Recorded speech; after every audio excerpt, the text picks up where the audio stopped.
안녕하세요. 오늘은 김포 택배 대리점 소장 이모 씨에 대하여 알려드리겠습니다. 대리점 소장 이모 씨 죽음의 진실은 과거부터 택배원들은 거대 기업의 먹잇감이었습니다. 하루 할당량과 근무 시간이 상상을 초월하거나 임금이 적거나 그래도 말하지 못한 이유는 해고 처리를 시켜버리기 때문입니다. 많은 이들이 명예퇴직 후 아니면 퇴사 후 손쉽게 접근할 수 있는 택배업에 근무하고 있습니다. 그들에게 해고 처리는 또 한 번의 고통을 안겨주기 때문에 어떻게든 회사에 남기 위해 잦은 수모에도 일을 하였습니다. 그러나 시대가 바뀌고 이들이 한 목소리를 내기 시작하며 변화가 일어나기 시작합니다. 근로자의 부당한 대우에 맞서 싸우기 시작한 것입니다. 하지만 빛이 있다면 어둠도 찾아오는가 봅니다.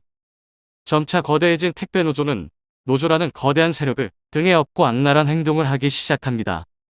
약자에서 강자가 된 것 같은 기분이 들다 보니 또 다른 약자를 찾아 괴롭히기 시작한 것입니다.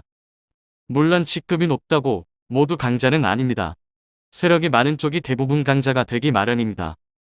노조란 우리에게 도움이 되기도 하지만 이를 다른 목적으로 사용한다면 그것만큼 무서운 게 없습니다. 이모 씨는 김포 택배 대리점 소장이었습니다. 모르는 사람들은 소장이란 게 매우 높게만 느낄 수 있습니다.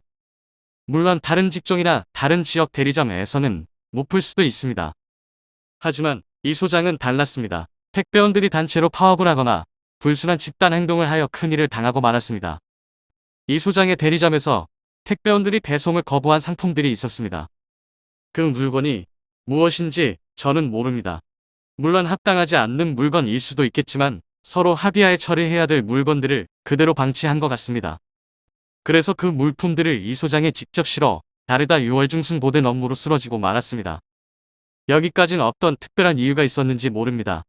하지만 중요한 이야기는 대화방에서 이뤄지고 있었습니다. 이 소장이 쓰러진 그날 질긴 놈, 나이롱 환자, 휠체어 등의 대화가 난무합니다. 특히 이 소장의 채무 및 경제적 사정도 공유하고 있었다는 게 충격적입니다. 한 노조원은 유튜브에 출연해 이 소장을 수수수를 횡령하는 사람이라 묘사도 합니다.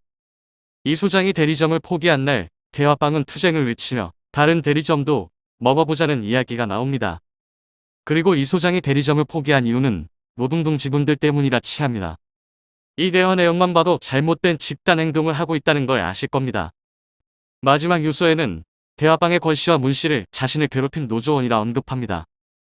물론 아직 어려움을 겪는 택배원분들도 많습니다. 그분들이 더 좋은 환경에서 일할 수 있도록 노조원의 악행은 뿌리 뽑혀야 됩니다. 이 소장님의 명복을 빕니다.